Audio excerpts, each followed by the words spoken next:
Joe Nuts.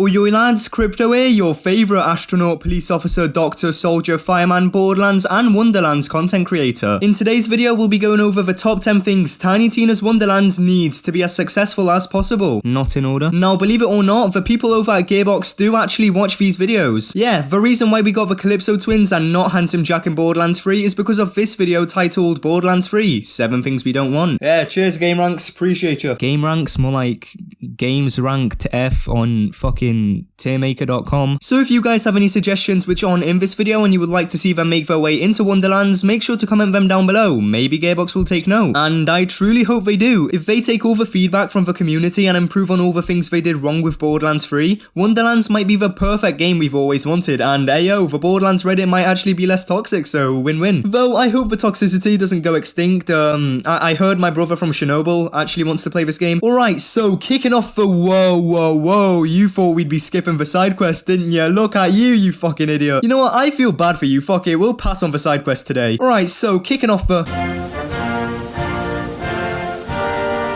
Right, so this side quest is like a mini story, and truth be told, it's kind of emotional for me. Right, you see this? You see this right here? Diamond!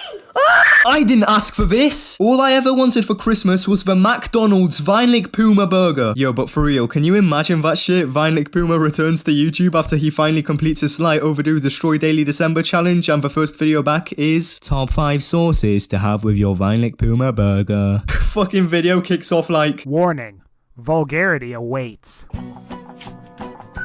Coming in at number 10 is good performance. Yep, that's right. Borderlands 3 released on Friday the 13th, and ironically, playing the game itself was a nightmare. The game launched with things like terrible frame rate issues, lags, bugs all over the place, people having their objectives lock up and not allowing them to finish the game, and many more. For the most part, these issues have been fixed, however, the general performance of the game to this day isn't too great. Now, don't get me wrong, the frame rate right now is definitely better than it was at launch and has been highly optimized. I also get that you can't expect the game to be the smoothest thing ever on base Xbox One and PlayStation 4 consoles. But when you have some of the best PC parts in the market as of right now, that including a 3080 graphics card, and the game still stutters and has often spikes every now and then, that's not good at all and something needs to be changed.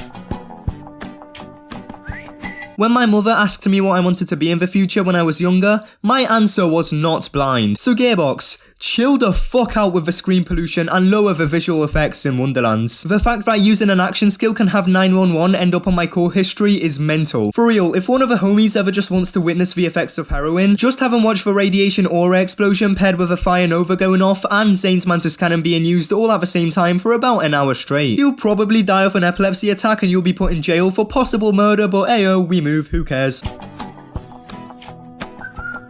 Wonderlands has been confirmed to have classes you pick from, just like in the main Borderlands games. Oh, also, before someone comments, oh, but Crypto, you can customize your own character.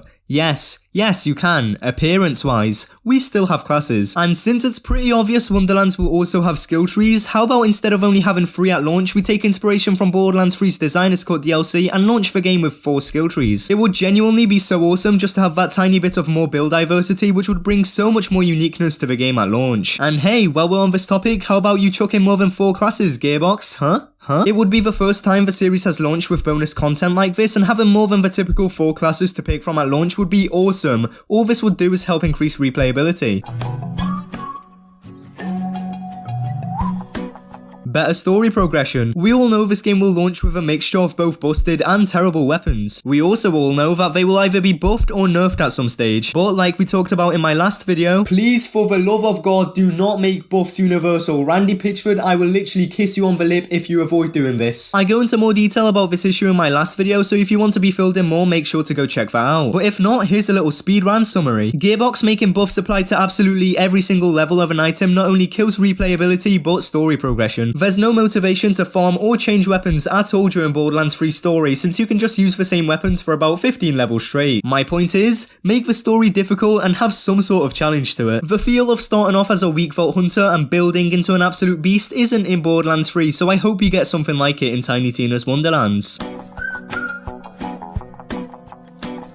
How about we make activities have value? Yeah, as we all know, none of the endgame activities had any value to them when Borderlands 3 launched. They were just there. And I think the only thing everyone really did was the slaughter shaft because the world drop rates were absurd in that arena. And yeah, this really set a bad taste in people's mouths for the future endgame content in Borderlands 3. Good joke. Luckily, Gearbox gave value to almost all activities recently by doing things such as making the slaughters reward you with 500 iridium and having the chest at the end of the Proving Ground trials reward you with all things legendary upon completing every single objective. Trials are actually very fun now, but even to this day, Gearbox are getting things wrong. Remember Hemovorus the Invincible? Yeah, I vaguely do as well. The reason why no one really fights her anymore is because almost every single item she drops can be obtained from, wait for it,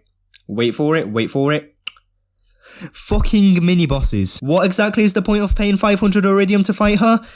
I'm confused. Anyway, I hope Gearbox improves on this with whatever endgame content we get in Wonderlands. Making a song off of a Penisception album plays somewhere within the game's soundtrack. Giving him head, touching his balls, give me that real skin. Album dropping soon, by the way. Less dialogue, or even better, dialogue skip, please Gearbox. Don't get me wrong, story is great and all, but how many times have you played through a game like Borderlands 3 where you just want to kill things but you get bored because you have to wait until that certain someone stops talking? Like man, most characters in this game just have verbal diarrhea, I swear to god. I think if Gearbox want to keep the dialogue, they should at least set us off on the next objective whilst the characters are talking. You have an echo device for a reason, why do we have to wait until you stop talking? But yeah, considering Wonderlands has a pretty solid voice cast so far, I doubt we'll get any sort of dialogue skip, so like mentioned, we will happily take shorter dialogue and objectives coming at us during it. Give us better farming. Holy shit, it's not too great in Borderlands 3. I think it's obvious BL3 was originally going for a more BL1 vibe where most items were dropped and there were barely any drop sources. But as we all saw, the community obviously didn't like that at all. Contraception, boys, it's all about contraception. We live in a society where we know it's good to be prepared for what you're going for. You know, we prefer being prepared than sometimes getting the unexpected. Yeah, okay, I'll leave out that. So, what did Gearbox do? Well, since we really didn't have enough enemies in base Borderlands 3, most enemies now have overcrowded loopholes and drop 2 or more items. This obviously isn't a good thing, so if Wonderlands also has a shit ton of items, I hope they have enough enemies to actually spread the loot out between.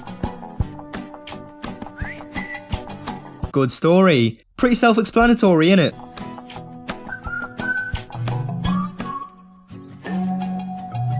Endgame content, please. Now, good news, Matt Cox, one of the big fellas working on Wonderlands, has confirmed that the game will have replayable endgame content, which of course is exciting. But whatever this endgame is, I really hope it's unique and there's multiple types of it. I really hope they didn't get us this excited for something like a typical slaughter shaft. Make it something innovative and brand new. And obviously bring back old activities such as classic raid bosses and takedowns, maybe even proving grounds. But yeah, anyway fellas, that marks the end of the ranking and the video. So what do you think? Anything you would like to see make its way into Tiny Tina's Wonderlands, or do you think my list is perfect, which should obviously be your exact 4. But anyway, my mini cervix wreckers, you little pog champs, that marks the end of this video. If you enjoyed, leaving a like and hitting that sub button really helps out. I make content all things Borderlands and Wonderlands, so it's definitely worth sticking around. I hope you all have a great rest of your day, and I'll see you all in the next one. Stay classy. Peace.